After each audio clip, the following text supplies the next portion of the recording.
find yourself getting passed by multiple cars, as I mentioned earlier on. So Muroff in a very precarious situation, but he often finds himself in these places. He doesn't qualify as well as he races. Up front, they are getting with Lee Aberdeen and Luca Varani, not very far apart at all here.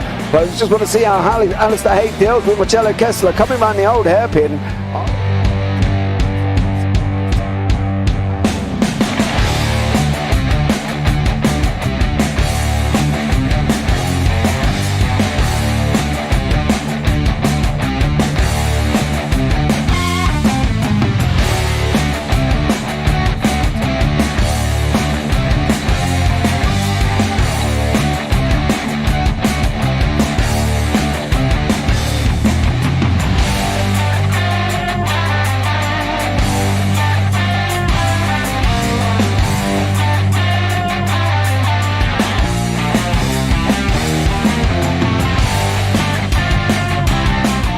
Say it's not the best decision they've ever made, just not having done that under the safety car, really.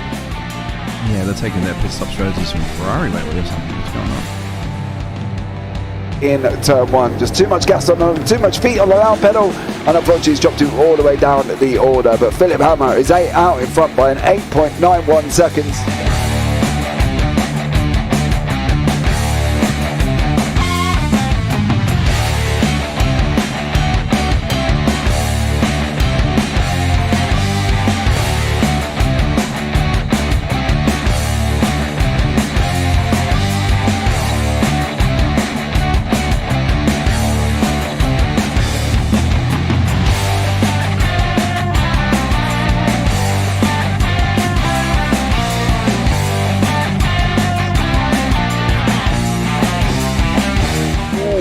Dan Michael is a wall there, sir.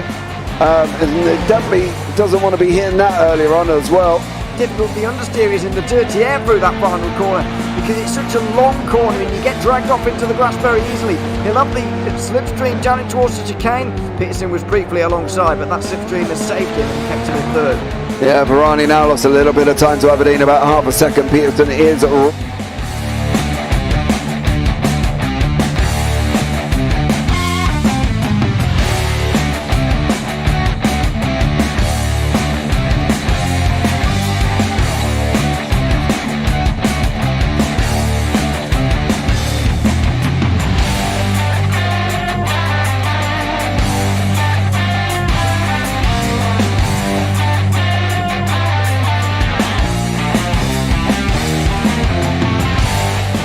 Pike's pushed Morton forward up ahead. He's got out of line. Is now Pike going to have a go at Werrell? Don't push him off. He's in the championship fight. Jack Werrell chasing down Carl Jacklin. Further down, Rob Williams and Chris Barnes. Sensational run outside line now though for the heavy braking zone. Around the outside goes the Audi R8. Look how much Miller's caught back into play. Exactly. Miller's still start trouble. He's left on second and change. All of a sudden Miller's back in play.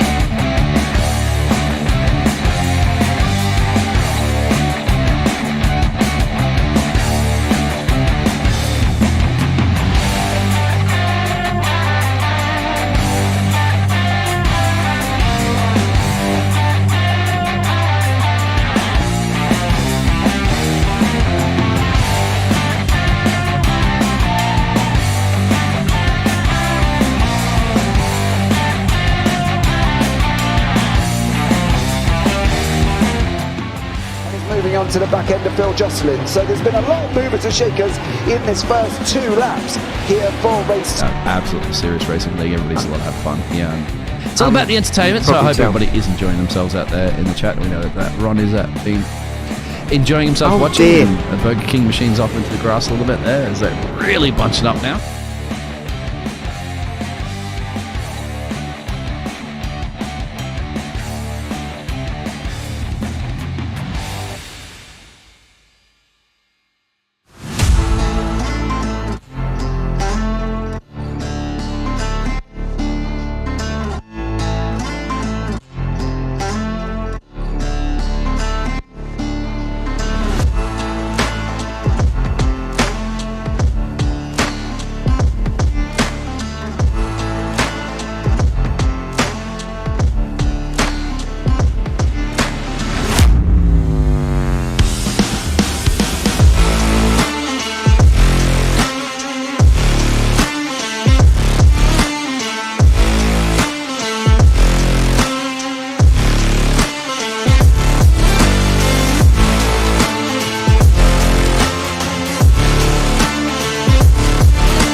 it. Medeiros is going to get it. Medeiros is going to toss it.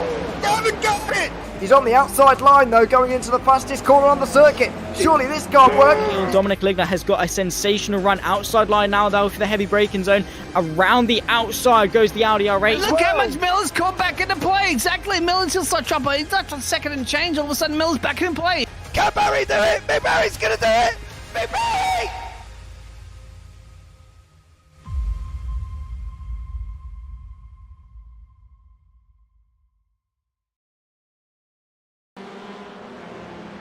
Good evening and welcome back to the SRL TCR League Season 6 Round 4 live from Donington Park. I am James Parfitt. I'm going to be joined once again in the booth by Mr. Zach Sweeney, who will be joining me for this absolute epic evening of racing. We've got qualifying for 10 minutes, Heat 1 for 20, Heat 2 for 20 with a top 15 reverse grid, and that always brings some spicy action here this evening. And one that I think we can both admit there, Zach, that it is going to be an exciting one here at Donny. But welcome in, Mr. Sweeney. How are you, sir? I'm doing good. Yeah, a little bit hot because the UK hates us recently, but I'm looking forward to some more action here at Donington because as far as circuits go, it definitely is one of my favourites. Couple that with some touring cars and we're good to go. Yeah, absolutely. Here are the championship standings currently as they are right about now. In the pros, it is Gary Craig leading away on 242 points with Dan Mould in second on 237. Matt Elmore in third on 226 with Jono Johnson in fourth on 208. Alan McCain, fifth, Steve Fry, sixth, Fraser Alexander in seventh with John Brown. Cabernet Delaunay is in ninth, Daniel Sedge in 10th, John Cook 11th, up third on 12th, Andrew Lovesey 13th, Sam Smith 14th, Craig Waters 15th, Jay Corley down in 16th place, and then Steve Hailwood in 17th. In the AM Championship, it is Ryan Dudley leading away on 179 with Fraser Garrity on 172, Derek Crowther in third on 169, Jess Rakowski in fourth on 151 with JB Deju in fifth on 109. Daniel Lewis sixth, Russell Fowler seventh, Kev Eilert eighth, Steve Woodcock in ninth, Andrew Thompson 10th, Elliot James 11th, Chris Barnes 12th, Reece Watt in 13th with Paul Cugley 14th, Neil Forbes 15th, James Ellis 16th, Tom Bingham 17th, Hilton Nicholson is in 18th place, and you've got Luke Jones, Ian Smith and Neil Redley. Welcome in SE Creations, of course, Callum Ilam, Jamie Dengle, and welcome into you. And Cabernet Delaunay, never actually watched the intro, that's mega. There's BJ there as well, at least it happened to you once as well. Naughty, said Mr. Munchkin there as well. So much love for all of you jumping in. Don't forget to give the video a big old thumbs up, that would be absolutely amazing. Zach, we're at Donny. We are. Well, we're at home. Anyway, sorry. You did that to me earlier on as well. No, I had to get it in there. Yeah, we're at Donington Park, ladies and gentlemen. It's a fantastic circuit, it must be said. As I said, one of my favourites, not only in the UK, but around the globe as well. As I say, coupled with some good old touring cars. Just love the touring cars, and I love the SRL lot as well. They always do know how to put on some good old action, despite any circuit that we go to. We are on a slightly altered layout though. Instead of going left then right at the Focus ESs, we go right then left. So a slightly shorter layout of the circuit should, in theory, mean that slipstream means a little bit more, and well, should in theory keep the pack nice and close together as well. Well, there's 26 cars on track here this evening, guys, as well at this circuit that is 1.95 miles, 3.14 kilometers here, and what an absolute epic circuit it's been an interesting season here, Zach, as well. We're 4 rounds deep currently at the moment. You know, still the championship standings in the Pro and the AMS is kind of fairly close together. We've got no Dan Mould here this evening. He's at his son's football presentation. It's a good little Mould. Hope you're doing a stellar job and win a trophy. But at the end of the day, there's not a lot of points between most of the top 3. You know, Matt Elmore's on 226. He is currently 16 points back from Gary Craig in the pros. In the AMS, we've got the top 3 separated by 10 points, with Russell Fowler a further 15 back from him as well. And there's quite a lot of points up for grabs. You know, that's the thing. This isn't done by any shape or form here. And with two rounds left at Zandvoort and then Knock Hill reverse, which is going to be on its own an incredible circuit to be driving on, it could go right the way down to the wire. Indeed so. So we've got 50 points available for a win, therefore 300 over the 6 races that we have got left. Yeah, that's maths. Good job, Zach. And plenty of racing action left to come as well. Yeah, indeed so. The gap in the pros, obviously we have missed the reigning champion of Dan Mould, who in all fairness has had a slightly slower start to the season. I say that he has been in the top 10 all 6 races.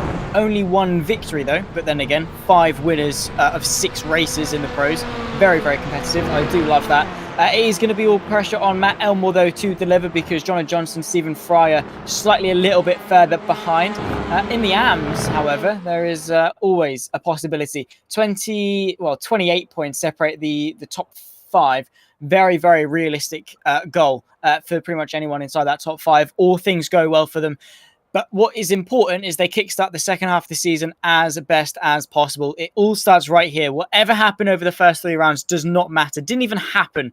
Reset, go again. The final 6 races of this season start right here, and your bid to the championship does as well. I think that plenty is still up for grabs, and I'm looking forward to seeing what's to come.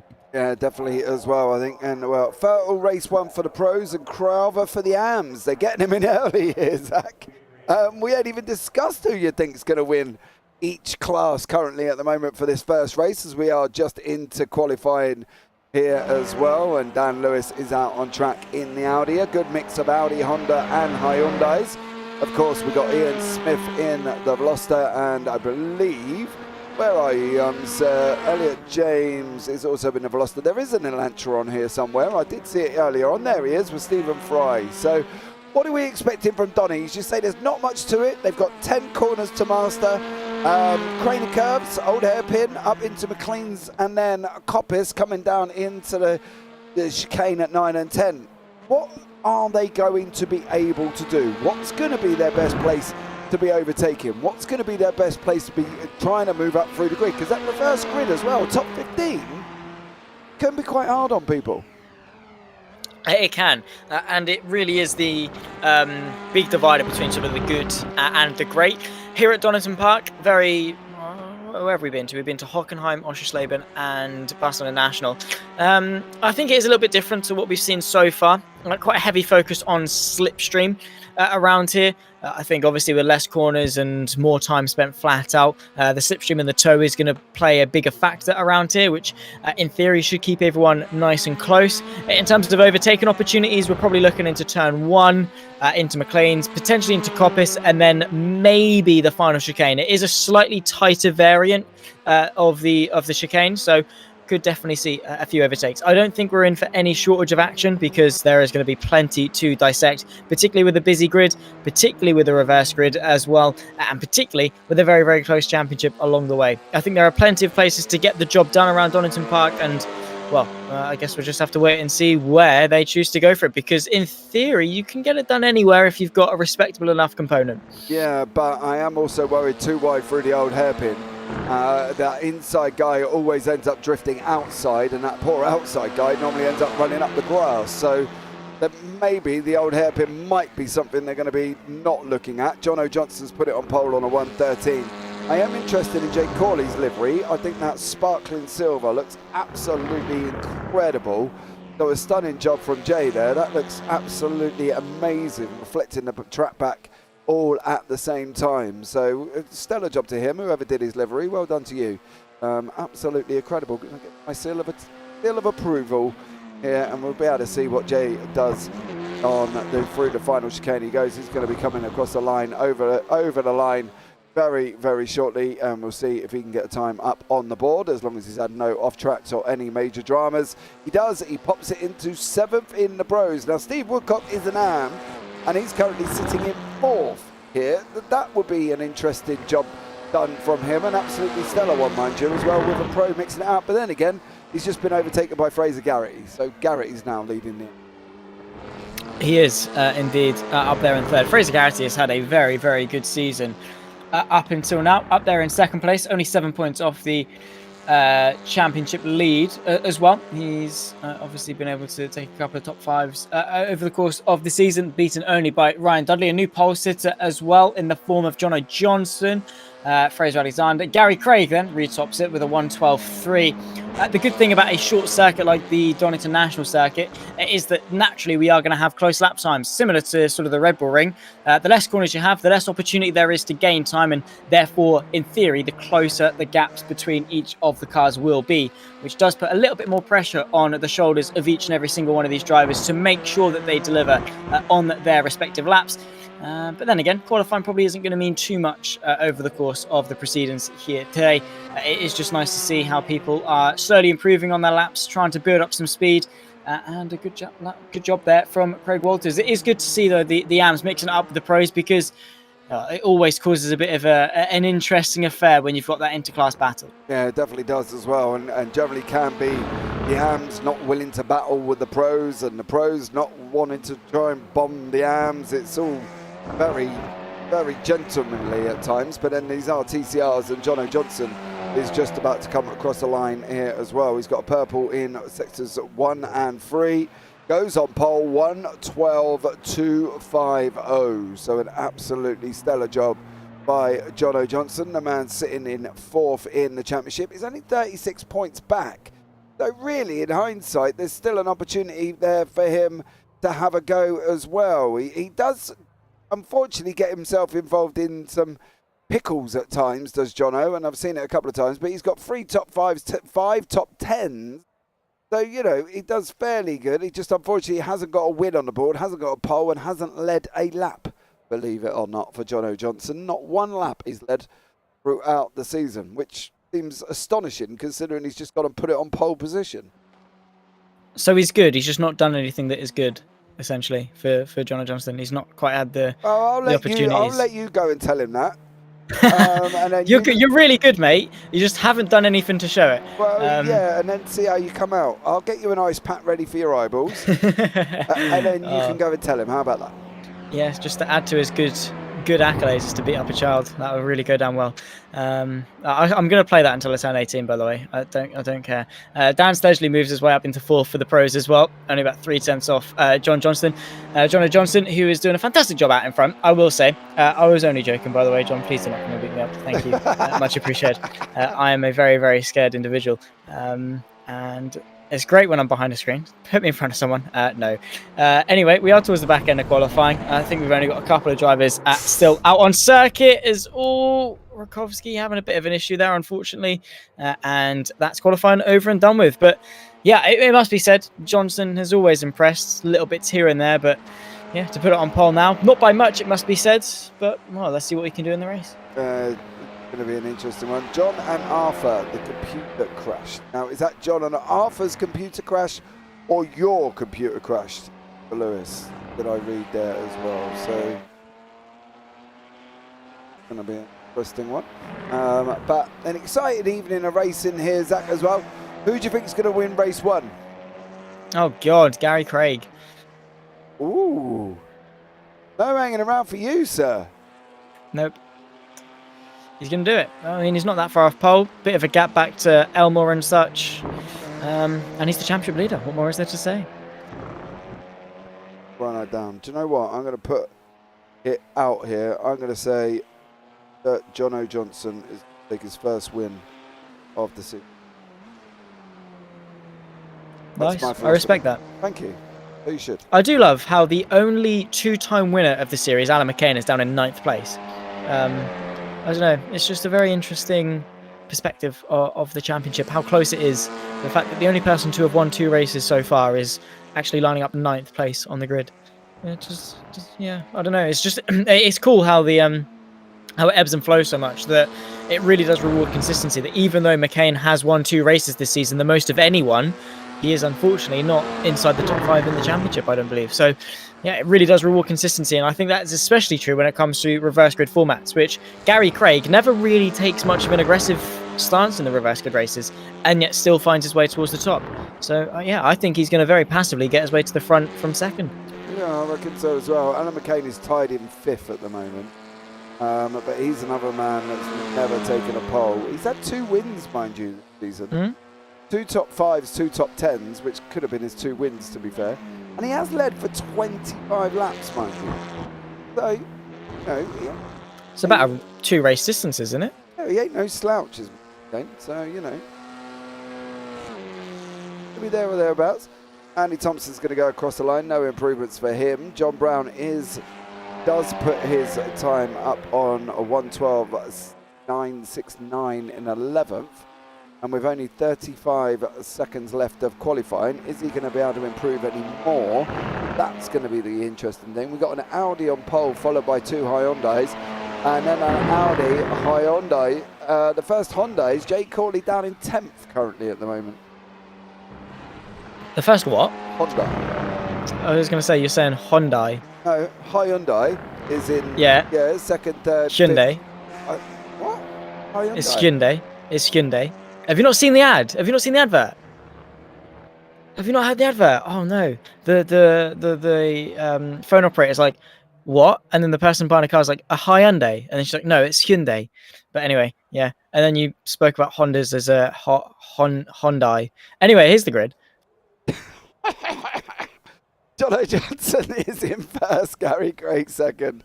Matt Elmore third, Dan Sedgley fourth, Craig Waters is in fifth, Fraser Alexander sixth, Steve Fry seventh, Derek Carman, leader of the AMS in eighth, Alan McCain ninth, Jay Corley 10th, John Brown 11th, and Steve Woodcock down in 12th.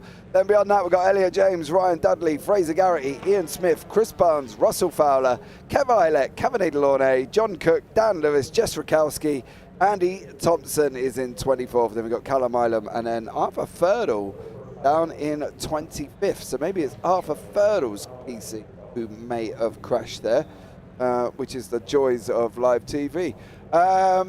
Milky, welcome in. When you forget to change the livery pack, says Fraser Garrity. What livery pack have you got on there, Mr. Garrity? Have you got anything exciting? Oh, you've got the Rainbow Trust, the BDLV one on, Fraser. Oh dear, never mind. And then Jay Corley there with just Jesus Christ. Not quite sure what that's in reference to, but clearly he feels there's something there. Yeah, you wish. Don't even go there. No. Don't big it up like you think you can. Here we go. Jono Johnson is on pole. We've got 1:23 on the clock. And then we're going to be up and running underway there. Mr. Fraser Garrity, you naughty boy. Getting to change your livery. 25 seconds. I know. Here we go. The lights are on. 3, 4, 5.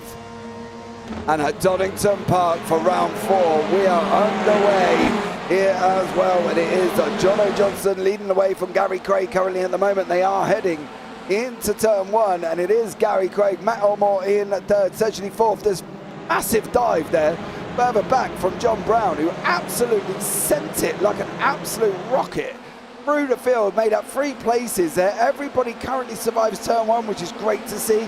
They're side by side further back with Derek Carver and Jay Corley. Are they going to go side by side up through the old hairpin? They are. Oh, keep it clean. Oh, who's off? Oh, Russell Fowler. Oh no. Russell Fowler and Fraser Garrity are off together, unfortunately for them, and I think it may have started with Garrity here as well, and they went off both together, unfortunately. And for Fraser Garrity, it is not a good in here as well. Oh, that's harsh. That is. Russell Fowler started that off. Fraser Garrity goes through after that as well, and unfortunately, that was not a great start. But it was okay. They managed to get down to the old hairpin. That was about as far as they got. It's better than crashing out of turn 1, I suppose. Still a couple of things to be decided side by side into the chicane for the first time. Jono Johnson is still leading, so a good start there. Is off the road for 2 cars. There's Kevin Delaunay and I believe Steve Woodcock having a bit of an issue. 2 wide, 2 deep on the run in towards Redgate. Very late on the brakes around the outside, it must be said. Trying to have a bit of a look there. I think that was Jonathan Cook. He gets the up and under. Just now alongside with Steve Woodcock as he managed to be able to get the nose there. It just about is as they dip their way through the Craner curves. The outside becomes the inside now for the old hairpin. He's braver on the brakes and boom. John Cook up now into overall, maybe even 11th as well. He's charging his way through. Yeah, he's having a good old go currently at the moment, and it's going to see how he gets on here as well. Having a nice little battle. There's 4 cars all battling it out here. Woodcock is in there. Barnes is in there as well. Dudley's in there, and it's all going off here with these guys down the order. Jonathan Cook has swapped back through as well, and he's now at the front of the group. Fraser Alexander's there as well. Jay Corley. It's all is managing to open up a gap there for Corley. He's down the field a little bit, but John Cook, what are you going to be able to do here? Are you going to be held back? Fraser Alexander, you are at the moment, but Dudley's having a go as well in that Audi. Dudley's got a stunning run. Cook's on the grass. Alexander's on the grass, sorry, and loses all of them positions. And now, God blimey, that was an absolutely barnstorming run through from Steve Woodcock there. Dudley and Cook going side by side with Chris Barnes in the mix as well. There's contact. Oh, massive wobble there as well. Oh, in a bit. Jestrzykowski off. Terminated, unfortunately, there for Jestrzykowski, and it just got literally thrown off into the wall. But these guys are going at it, hammer and tong. Fraser Alexander's just got past Chris Barnes here, and they are literally going at it. Hell to lever is down in the midfield of this pack. Yeah, indeed. So Chris Barnes trying to deliver a good move there to the inside. Not quite really much happening relative to Fraser Alexander. A very chaotic start, it must be said. And, well, what else did we expect at Donington Park here with some good old touring cars? The slipstream is mental, and the racing matches it. Through Coppice, and a bit of a wide line there from Chris Barnes. He just about manages to keep it on the circuit. Same cannot be said for Delaunay. Just in the background, a little bit of a wheel dips there. Very, very close still between the top 4. Bit of a breakaway from Walters, and then once again it closes up again. So I think after the melee of sort of the opening laps, we've now started to develop these little pockets of trains. They're about a couple of seconds apart, but this is the main one. The top 4 of Johnson, Craig, Elmore and Sedgley, all of whom have sort of got things to prove in this championship. Yeah, they've only got about just over a second and a half between Johnson, Craig, Elmore and Sedgley. But this is still developing into a nice little 4-way battle here. Sedgley in the Audi, of course. Then we got Hyundai, and then an Audi. So it is an Audi sandwich there as well. Past the Hyundais in the middle, who are the meat in the bread. So there we go, battling it out. What? I said thank you. That's okay. For getting a sandwich right. Yeah, cheers. What do we? How hard is it to get a sandwich wrong? Because people call it, they call it, they call the bread the sandwich. Like they'll say a Johnson Elmore sandwich. It's not, is it? Because you don't call it a bread sandwich, you call it a ham sandwich. Anyway, I swear I've said that about a million different times before I broadcast with you, James. I don't know. There's side by side in the background, though, it must be said. This is between Stephen Fry and Craig Walters. Fry trying to go the long way round the 33 machine, hanging on as best he can to top 5, losing a bit of time to the top 4, able to set it's up ahead. Oh no! Wow! Slight bit of contact with Brown, and then how much contact was there actually with Brown on that one? Quite a bit, actually. Oh. That just looks like his right hand downed him. Obviously, I'm not saying that was malicious or anything, but that just looked like he just Scandinavian flicked him.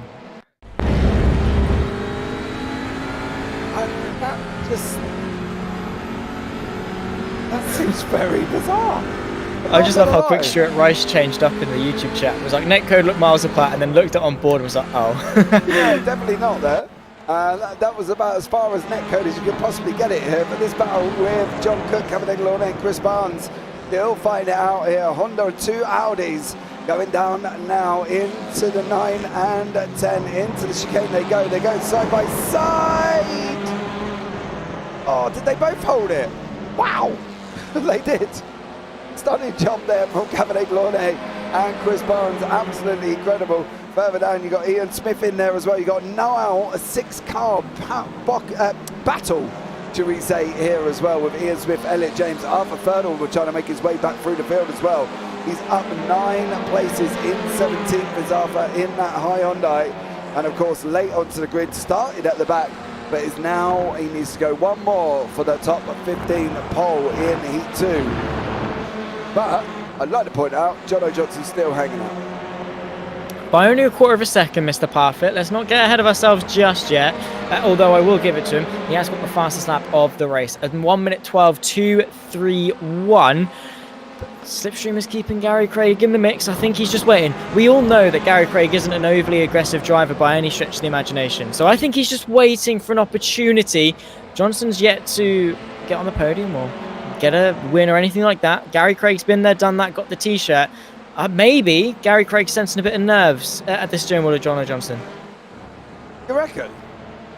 Maybe. I think that's what he's waiting for.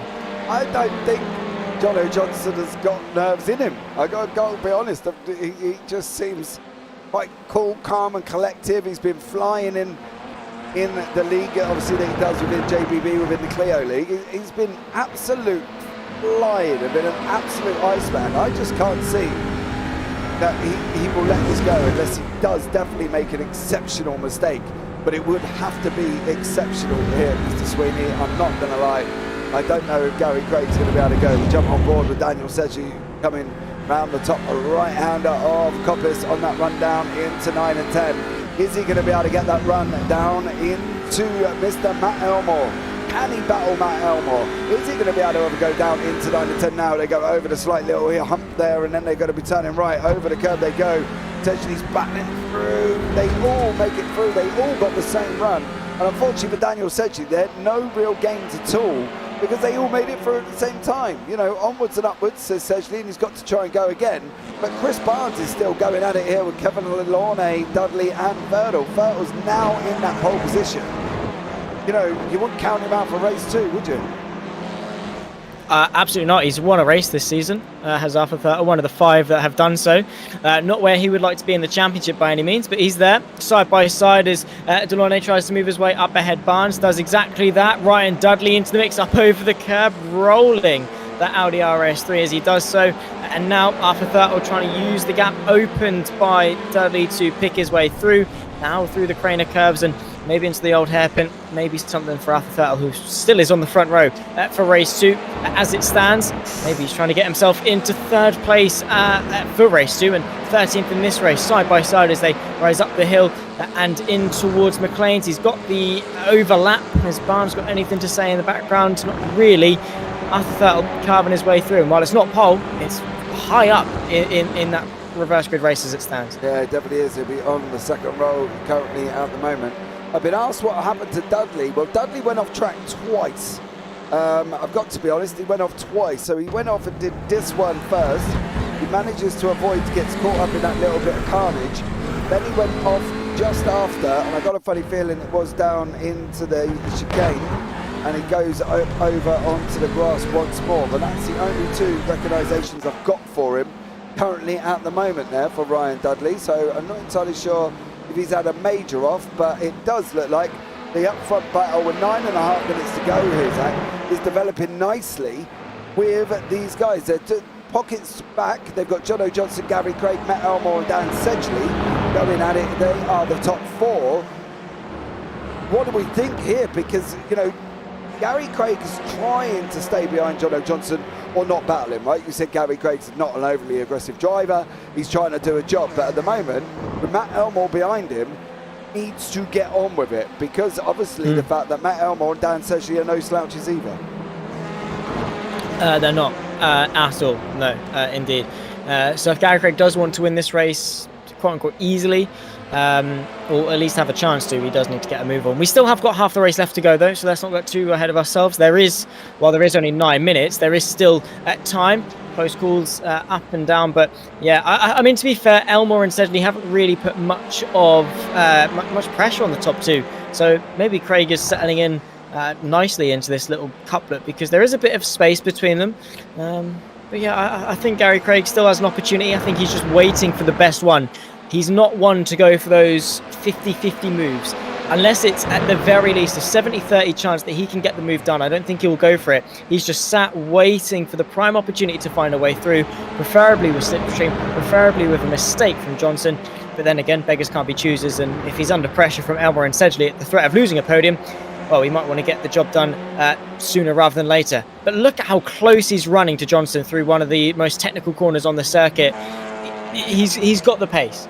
Yeah, he definitely has, and I think at the end of the day, he can have a go, but it's when he's going to have that go, and if he's going to have that go. You know, 1:12.49 for Craig, 1:12.60. We'll see what they do when they come across the line.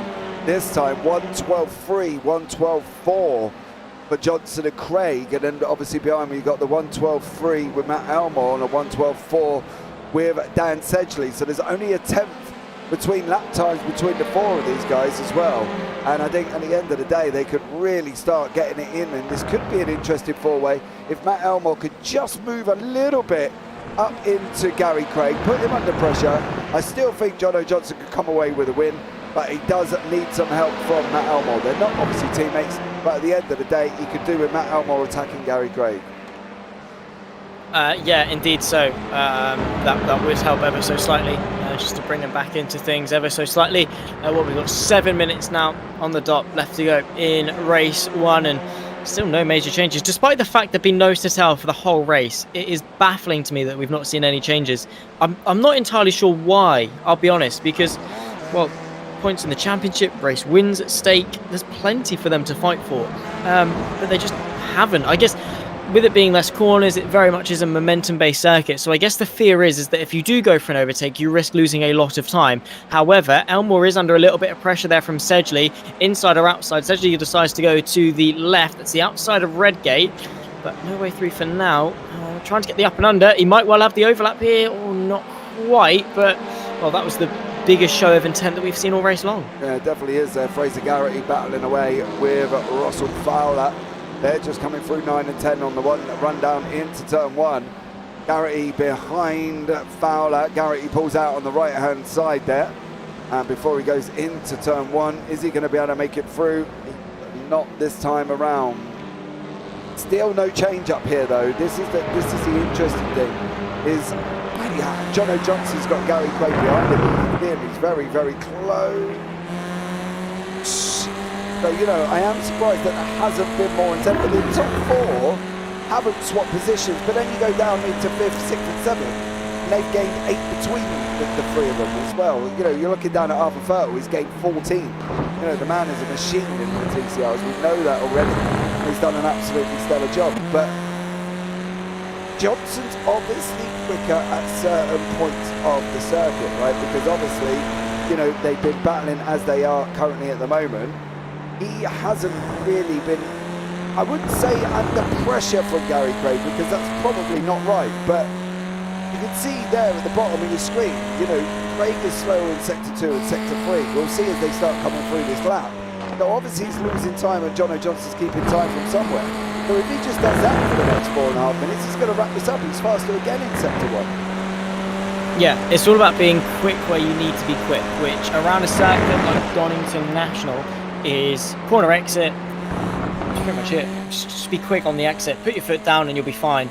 But how powerful the slipstream is, that's all you really need. As long as you're nice and tidy, and as long as you're quick on corner exit, there's not really much that Gary Craig can do. There's no, you know, you can send it from 3/10 back braking zone type of thing. You need to be very, very close to get a move done.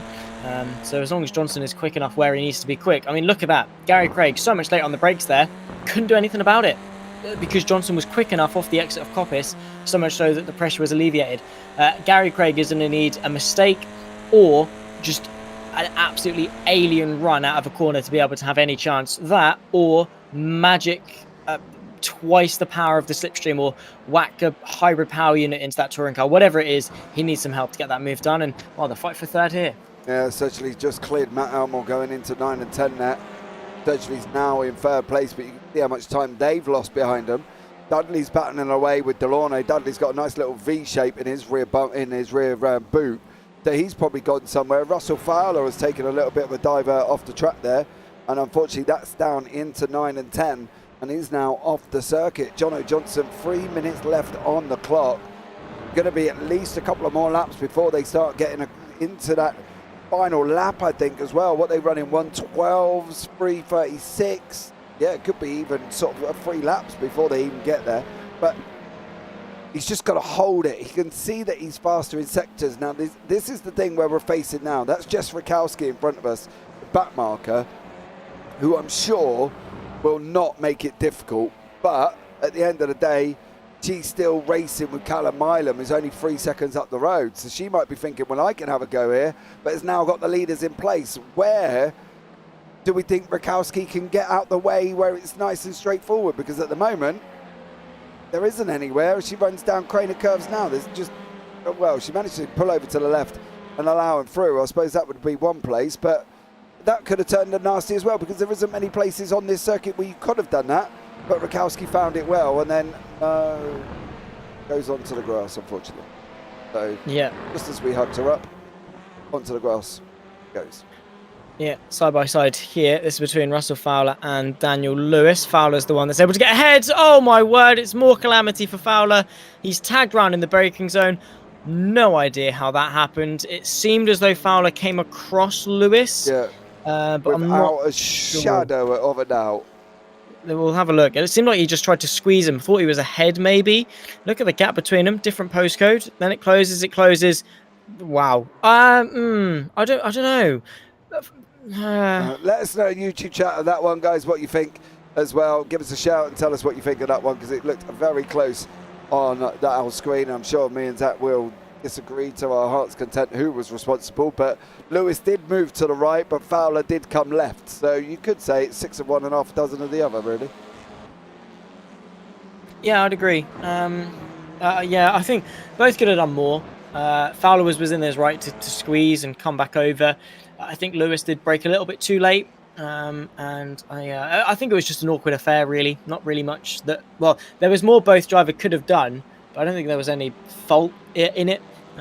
So yeah, that's my take on it. Obviously, you're all subject to your own opinion and things and this, that, and the other. But yeah, that's just my take on it. However, if there is one job I wouldn't want in sim racing, it would be to be a steward.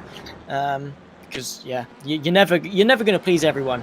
You go onto any forum of incidents, no one's happy at all, ever. With sim races, it's always someone else's fault. So yeah, you're welcome to disagree with me. I just think it's a racing incident. Yeah, I think it's a racing incident as well. Stuart Race agrees with us as well. Probably a racing incident, to be honest. 50-50-ish to blame. I do agree there as well. But one thing I don't understand with that forums, if they're going to spend most of their time moaning and whining, why go on the thing in the first place? Jono Johnson's on to the final lap of the race now as well, and is hopefully going to be able to take the victory. 7 tenths out in front. That's one thing I don't get, is people who go on them places and then they sit and moan about the fact of what's happened, and then somebody tells them they're wrong, and then they moan with that person because they're not correct. You're going to moan on it, don't go on it. That's easy, isn't it? Keep your opinions to yourself, keep your yourself and deal with it yourself. But hey, I'm just probably different to everybody else, so what does it matter? Delaunay still battling away with Cook here, and Fertile is up in 11th place. Mind you, he's up 15 places after Fertile. Not a bad evening of racing for him so far. No, not at all. Jono Johnson's only got about a third of a lap left to go to seal victory. I don't think really Gary Craig is going to see much. There they are. And in terms of those incidents, it's probably because they've got nothing better to do and they crave attention. So they get it off strangers online. I don't know. I'll go and give your mum a cuddle. So I'm sure you'll attention. But there we go. Right, I'd just like to point out my boy, Jono Johnson, has come across the line and taken the victory. Well done, Johnson. First win of the season, and he does it with my backing. So who says us commentators curse people? You know what I mean? Derek Crowther wins the AMS, so well done to Derek there. Stellar job from him. And Steve Woodcock is going to come at home in second in the AMS there, so absolutely stellar job. With Ryan Dudley in third. So great job from Derek Crowther, Woodcock and Dudley.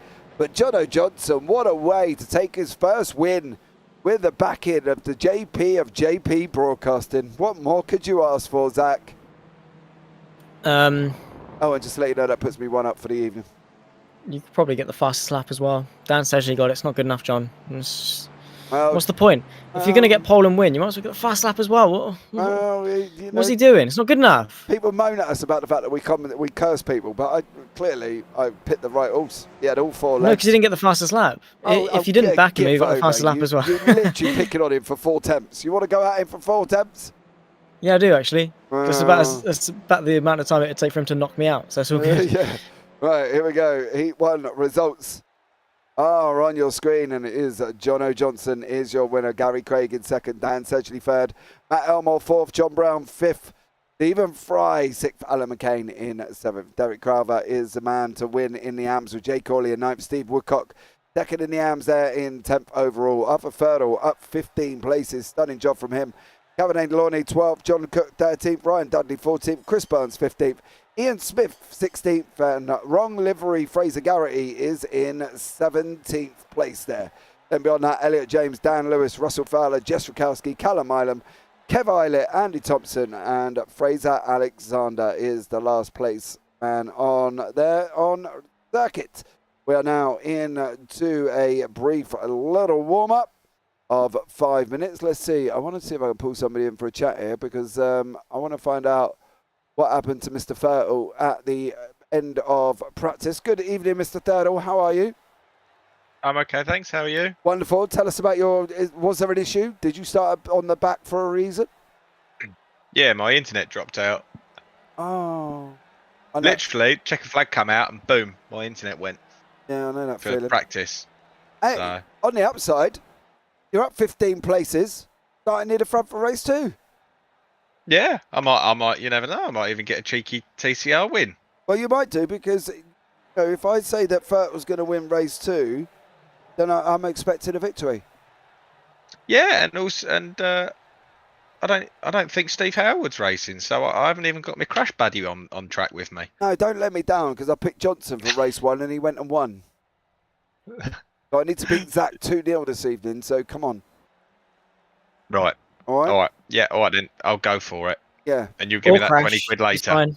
Oh, Mr. Sweeney. I'll give you 30 to crash.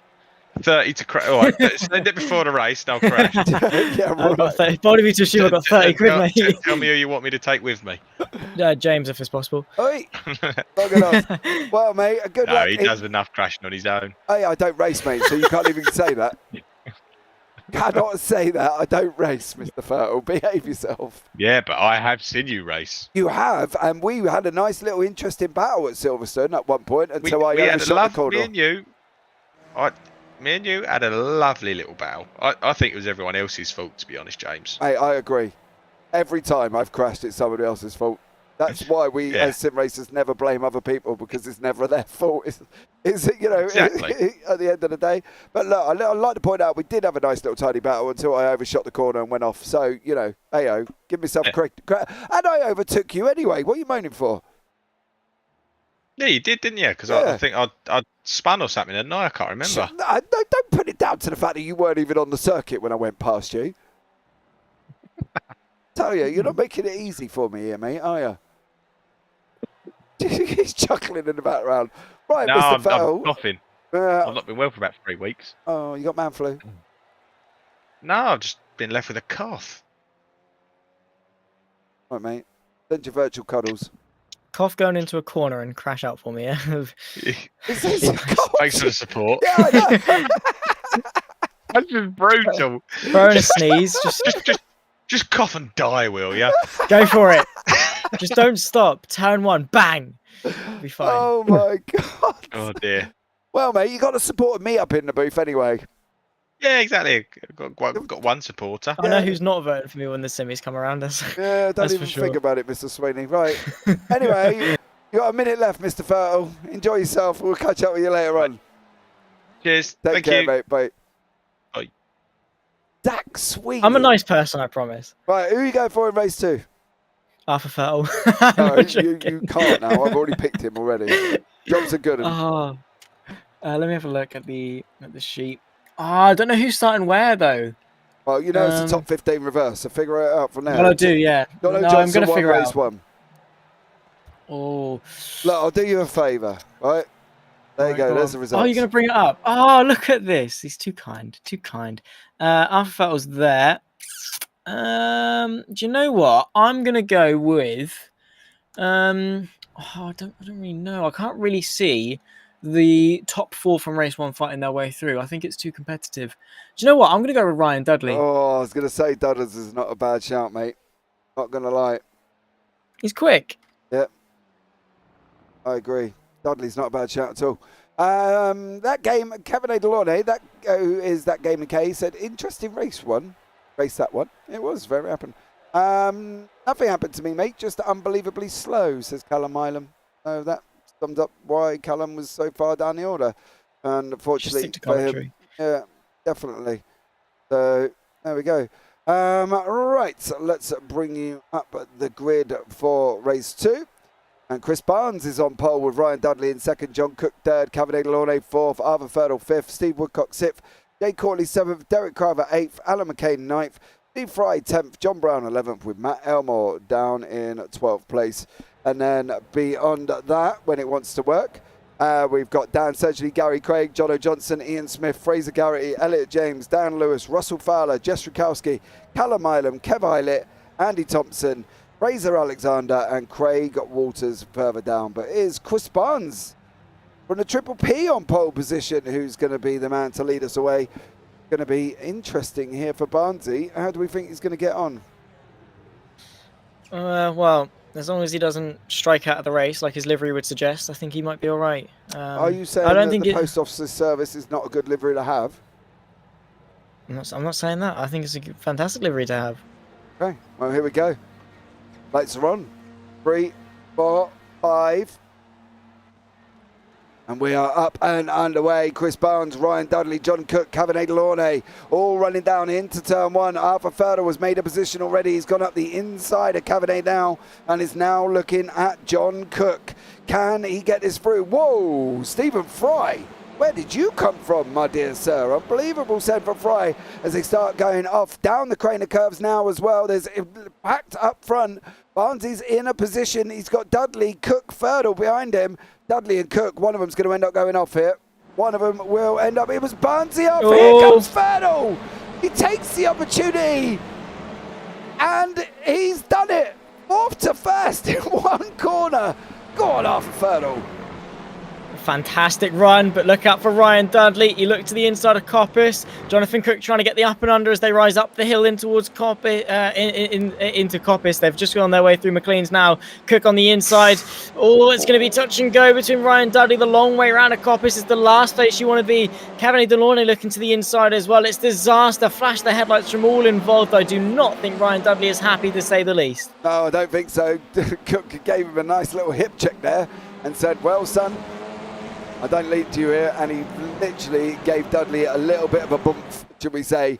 But your winner from race 1, Jono Johnson, is still down in 14th place. He's just going past Fraser Garrity on the left-hand side there as they go down into turn 1. But it is Jono Johnson who's going to sweep round the outside and leave. Wow. Okay, he's not.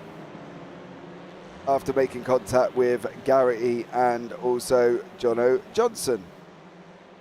So, unfortunately for him, not an ideal. Did he come in too early though, Zach, or did Garrity not leave room? What do we think here?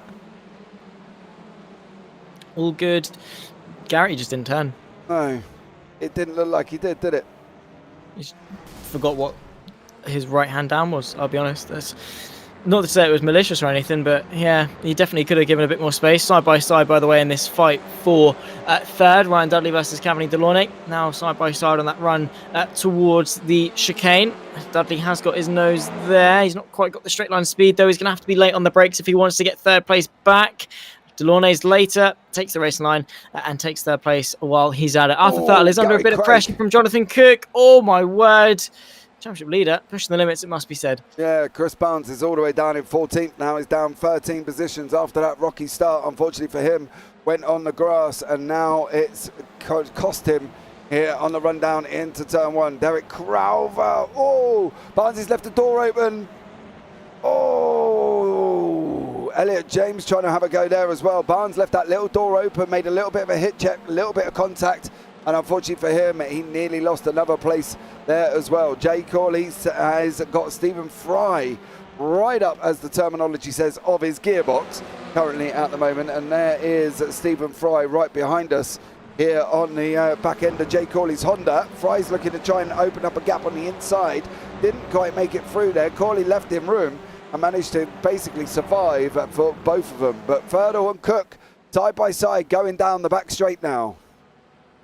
Yeah, they settle into single file. Ryan Dudley's been able to move his way past Delaunay, who's on the counter-attack very, very quickly. About less than 100 separate them. Mr. Delaunay ahead as they won their way in towards the chicane. They're jockeying for position. Dudley is just about going to be able to hang on, but they're going to be 3 wide. Touch and go as well. Dudley through the middle. There comes Steve Woodcock on the all the way to the left-hand side, trying to work his way through. Ryan Dudley sandwiched it in the middle. Kevani Delaunay looking to the inside of Redgate, late on the brakes and gets the car stopped. Woodcock around the outside of Dudley. Who's going to put their foot to the floor first? It is going to be Dudley of the 3, albeit Delaunay is going to stay in front. 4 cars nose to tail, as you've got Alan McCain into the mix as well. Fantastic fight this is for 3rd.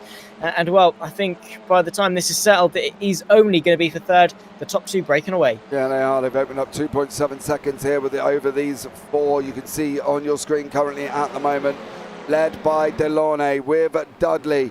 2 AMs in the middle, Ryan Dudley and Steve Woodcock, and then Alan McCain bringing up the rear. They're 2 wide side by side in the background between Sedgley and John Brown. Sedgley's just going to barely hang on as he comes into Coppice now. Is he going to run him 2 wide again? He's going to have a good old go. Is Dan Sedgley. John Brown's covering off the inside. Corley's tucked his nose up as well. He's tucked Sedgley right up behind Brown. There's nowhere for him to go at the moment. And currently, Sedgley's got to open a gap. He did open a gap. Is he going to be late on the brakes? Oh, Corley nearly went round. He's off circuit. Jay Corley. Oh! Huge. That is, well, let's take another look and just digest it. John Brown. Oh, that's late. Tags all started with that small little tag over the sausage. Around the car goes. It bottomed out. T-boned. Traffic jam. Lucky that he didn't collect that car there. I'll be frank, that's probably the best they were going to get out of that situation, to be fair. So many more cars could have been involved. Sedgley's gone into the pits now after this. I think he must have had damage from the first one. He's made another incident, I think, with that was involved with John Brown. The interesting thing, was there a tap on the nose? Here we go. Did he actually see any contact there, Zach? I don't think so. No, so was that? Who? That was Jay Corley. What, on John Brown? Yeah. So John Brown is in deep. There's no way the car would react like that unless there was contact. Okay, let's have a look. Right, we're on board the chopper. There wasn't. Oh, no, there wasn't. It was a miss. It's all on his own. How did John Brown lose that then? There's no. I refuse to believe the car has reacted like that without contact. Well, kind of seen it there, and there wasn't any. Yeah, I know. I'm just in disbelief, I'll be honest. It's a front-wheel drive car. Surely the rear wouldn't lose itself like that. Well, peculiar, yeah. Definitely did look like it did, to be fair. Delaunay still battling away with Dudley here. Fertel's still out in front by 1.2 seconds. Is this going to be my second win of the evening over my young Padawan apprentice in the booth with me currently at the moment? I guess us old timers do know what we're talking about. Or you just get in first and pick the right ones. Yeah. Experience, you see. Oh, it's experience. How long have you been commentating? Oh, blimey. Over 3 years now. Oh. Boo. Alright, fair enough. Yeah, I've been doing it for about 2 and a bit, so fair enough. See, I even win at that. Yeah, fair enough. Yeah. You've also built a company that time as well, I have not. Yeah, exactly. You know what I mean? And so I also win at that, so I'm doing well. I think Dudley may have had a slowdown there because Alan McCain has just gone swept past him. Dudley didn't put up much of a fight, and he's still dropping back now. I think he's trying to get rid of a slowdown, and Woodcock was going to have a go at the inside. Dudley did get a slowdown, that's without a shadow of a doubt. Stephen Fry trying to make his way back through. He's side by side with Jono Johnson. We've seen how this turned out already. I love the fact that Barnsley's just kind of sat there, or was that Callum Ilam just sat in the pit box there, and yeah, well, he was just kind of sat there waiting for all of them to pass. Fair play to you, sir. As Barnsley's out on track battling away with Derek Crowther here for 3rd and 4th at this moment in time. So still pockets of battles happening. Jess Rukowski's having a good old fight with Ian Smith down here in the Audi.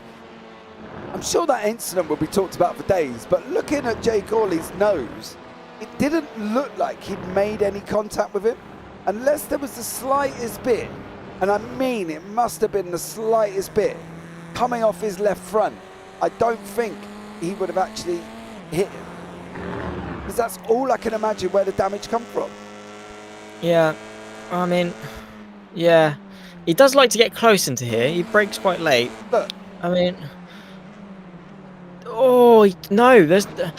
If there was, it was a swoosh, and there was no way it's caused damage. No, there's no way it's caused damage. There needs to be something else that has happened. A swoosh. A swoosh, yeah. Like it's brushed past him. That's yeah. what I mean.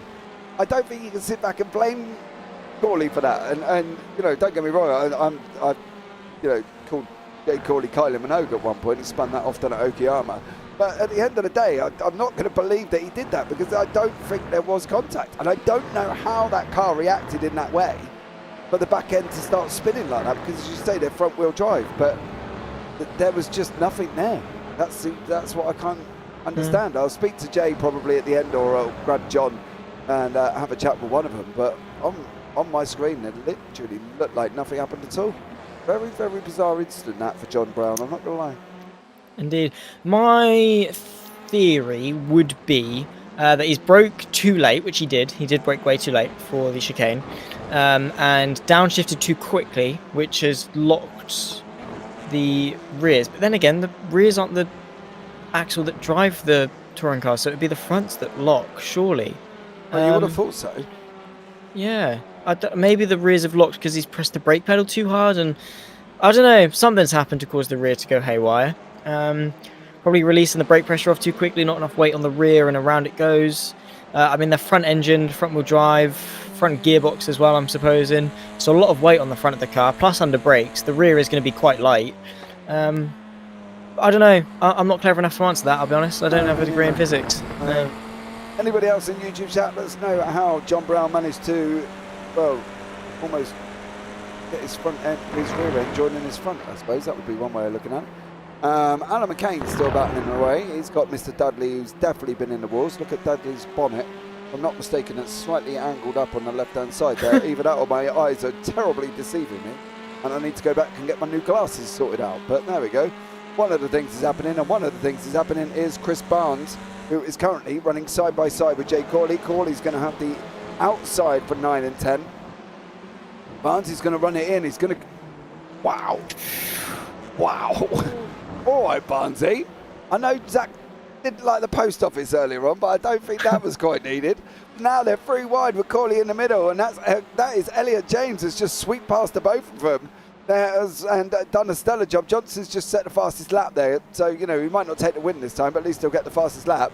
As Elliot James and Jay Corley follow each other off the side of the circuit. Corley still going. No. Oh! Jay Corley. Was that an ogreous move, or...? No, I can tell you what he's done. And I'm going to say it now before we even look back. He was on that grass, turned to come back on, and as he's turned to come back on, the car has spun. Right? Are you ready? I mean, he's pushed off here for a start. Watch. In a bit. There he goes. Comes back on, gets the grip. Boink. Boink. Poor old John What's Johnson. happened is he's turned back onto the circuit and the fronts have gripped up before the rears have. Yep. And there's a big disparity there as Alan McCain's late on the brakes. Oh my word. Now is he going to be able to keep it from Gary Craig, who gets the up and under? Look at the drive now. No space on the inside, or is there? He's going to get squeezed. There is not a touring car's width there, though. There's not. Alan McCain is sent spearing into the pit wall. Oh my word. He's bounced over to the other side of the circuit. Wow. That didn't need to happen, did it, James? No. It didn't need to happen. I'm not really sure that it did, to be honest, and one that I think probably could have been avoided. He did go off earlier on, mind you, in that run that put him in that place. But as you say, I think at the end of the day, it probably didn't need to quite happen as it did then, to be honest. You know, you can see this is the beginning of where he ended up behind Gary Craig there as well, as they both go down in. He goes in late. Doesn't quite get the line. Craig gets a lot better exit. Craig comes to the right. Nowhere for Craig to go. Could McCain gone to the left, do you reckon, a little bit, and left a little bit of room? Yeah, I think Craig's intent was clearly shown, and McCain, rather than avoiding an incident, and this isn't personal, rather than avoiding an incident, he decided to be in the right, which are two very different things.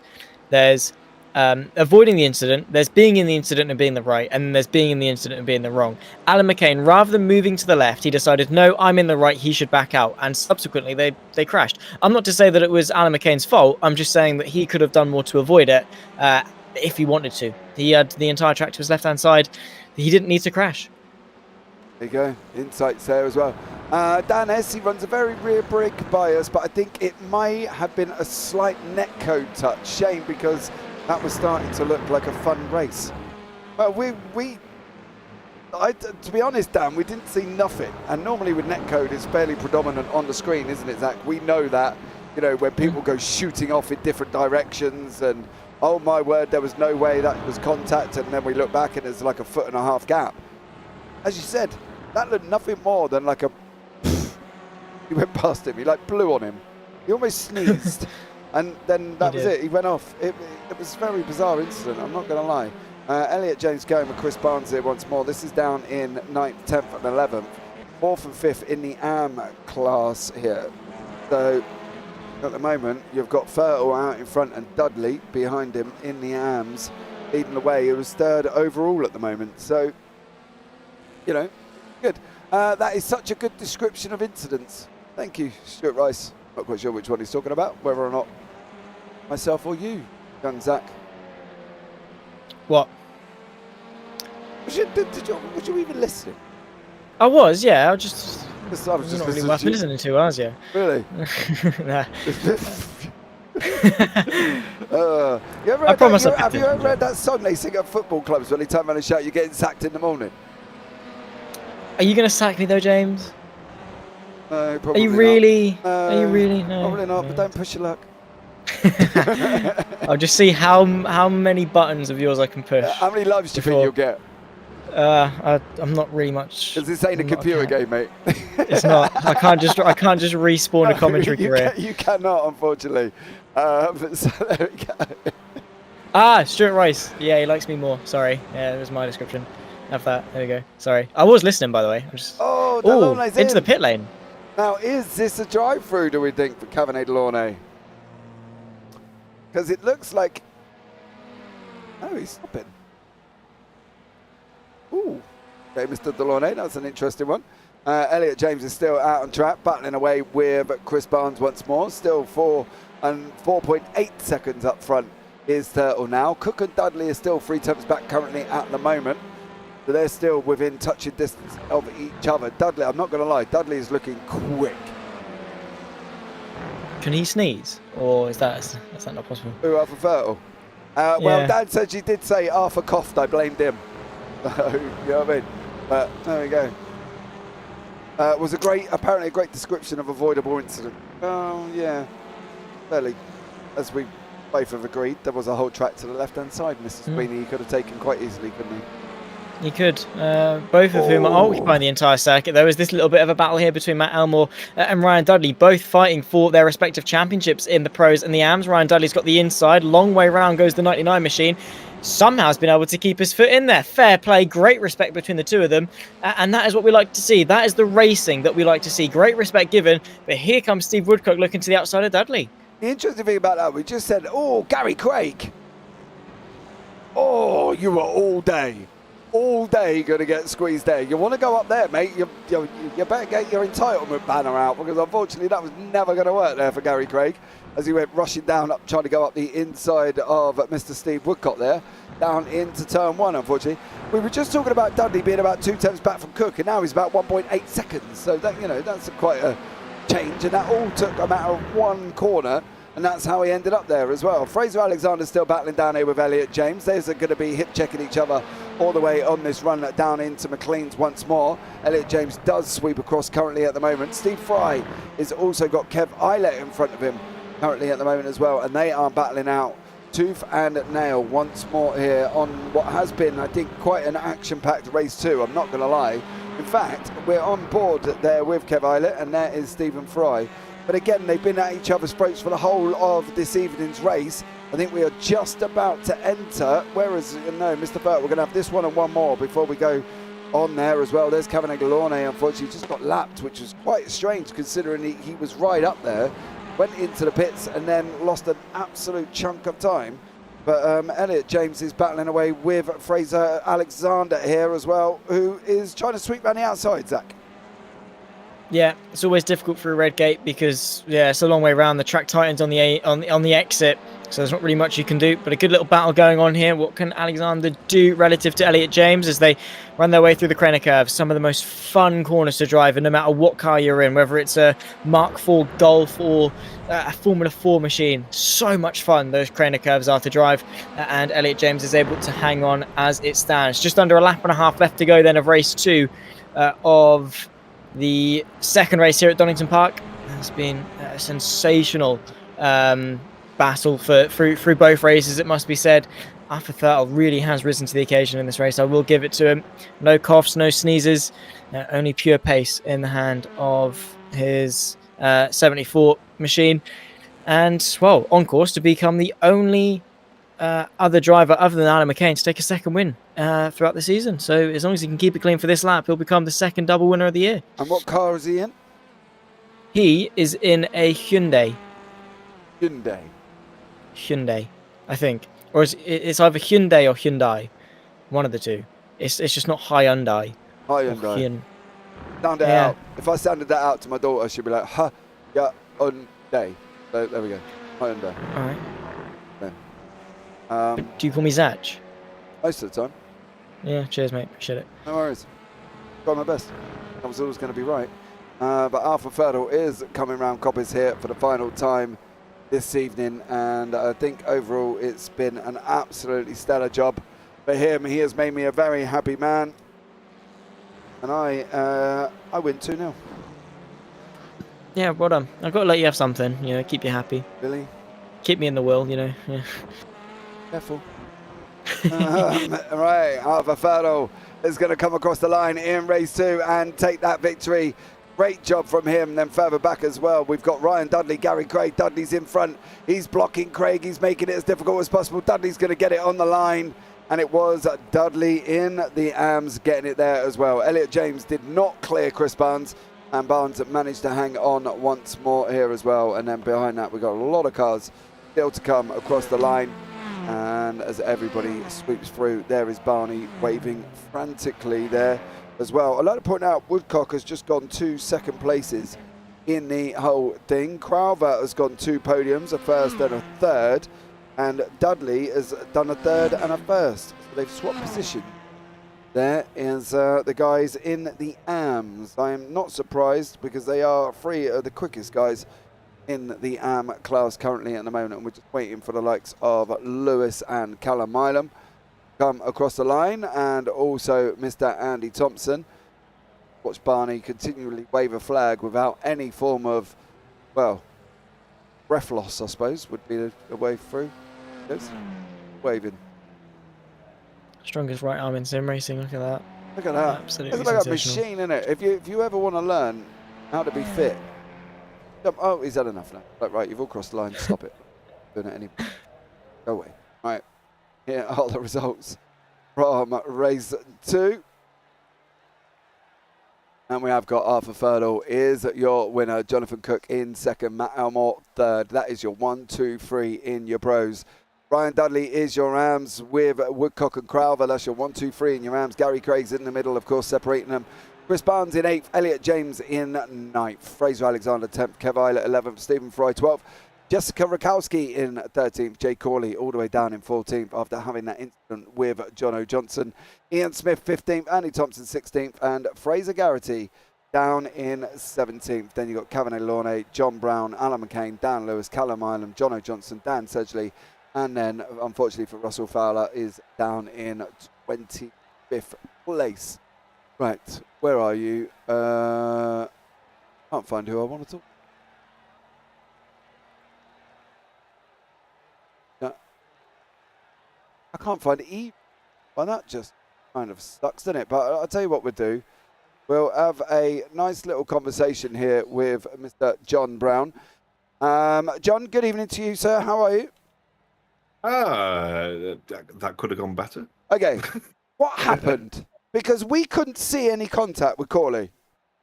I don't think he gave me contact. I think I just lost it. It was close. If he did hit me, it was netcode. But I was obviously braking really hard, and I do have my brakes quite far to the rear, so it's entirely possible I just lost it. Yeah, because we were sat here for ages trying to analyse this, and we just could not see any form of contact from Corley at all. I don't think he did. It was close. It was close. But no, I don't think he did. I don't remember hearing a bash. I probably just overbraked and spun the back end round. All right, okay. Race over. Race over in one go, unfortunately. I mean, the qualifying didn't go well either because my game crashed right as qualifying started. So I got one lap in. So that was why we got the message saying Brown and Fertel's computer broke or something, or crashed or something. Both of our machines disconnected. So I mean, I'd done an 11.6 in practice, but I just got one lap in. I think I got the fastest lap of that last race though, with a 12.1. I don't think anybody beat me. Did you? I think so. I did a 12. He did, yeah. He did? Yeah, 12.13. Yeah, you got to take the victories where you find them, eh? Hey, mate, any small victory helps. I'm not going to lie here. I feel bad about the race one incident with Craig as well. I was just too close to his back end there and spun him round. Yeah, well, I'm going to walk out. I thought he had a bit more room. Yeah, I'm going to walk out with my 2-0 victory over Zach Sweeney tonight as well. So, as you say, small victories, John, and one that I'm quite happy about up in the booth as well. So you didn't back me then, James? Of course he didn't. I'm not being... Neither did I. That's not the point. No, don't. Hold on a minute, right? Just don't come at me about it, John. No, he didn't back you either in either race. And well... You're both smarter guys than I wasn't. Yeah, I had Fertel in race 2 because he was sitting on 5th and he flew through the field in race 1. I'm not going to lie. So he was, I think, to be honest, he was a bit of a shoe-in, to be honest. Definitely up for it. Yeah. But, overall, though, John, not a bad evening of racing for you, mate. Anyone you want to give a shout out to before we let you go? Oh, just everybody who takes part, really. If people didn't turn up every week, we wouldn't have a race. So, thanks to everybody who keeps turning up on these hot days and giving us some fun. And thanks to you guys for turning up for the commentary. No worries at all. Otherwise, no one would watch it. This is also true, but I do want to have a quick question. Obviously, we know about the recent league change. John, is there plans in the pipeline to change to Friday? Because obviously we've got 2 weeks now to the next TCR one. We are looking at options. We're reluctant to do another Clio League because everybody does a Clio League, and we like to do a front-wheel drive and a rear-wheel drive. But I think the love has gone with the GR86 for everybody, so we might look at a Friday night GT4 again. The only other option is to move the TCRs to weekly, I think. We're planning on having a longer season next season. Okay. So rather than 6 races, we're looking at maybe 10. But we're going through some options at the minute. See what we were really hoping there was going to be something good coming out in the recent updates, but it's all really, really fast stuff, which isn't really what we are about. So we'll see. We'll go through some options, maybe GT4. But no worries at all. Well, John, thank you so much for joining us up in the booth, mate, and I'll hopefully have a chat with you in a couple of weeks' time. Yeah, no worries, mate. See you later. Bye. Yeah, bye. Right, and next up in the interview booth is Mr. Kevin Delaunay. Good evening to you, sir. How are you? Good evening. I'm all right, thank you. How are you? Wonderful. Now, I've got to talk to you first before we go any further. Can you explain to me why you was in the pits in race 2? I got a black flag in the final chicane. I got a slow-down penalty, and I tried to be smart. Well, I tried to be clever, should I say, and get rid of it through the first couple of corners, and that backfired. So I ended up in the pits with a black flag. Right, okay. That was basically justifying that one up. But overall, evening of racing, not too bad for yourself. No, it's good fun.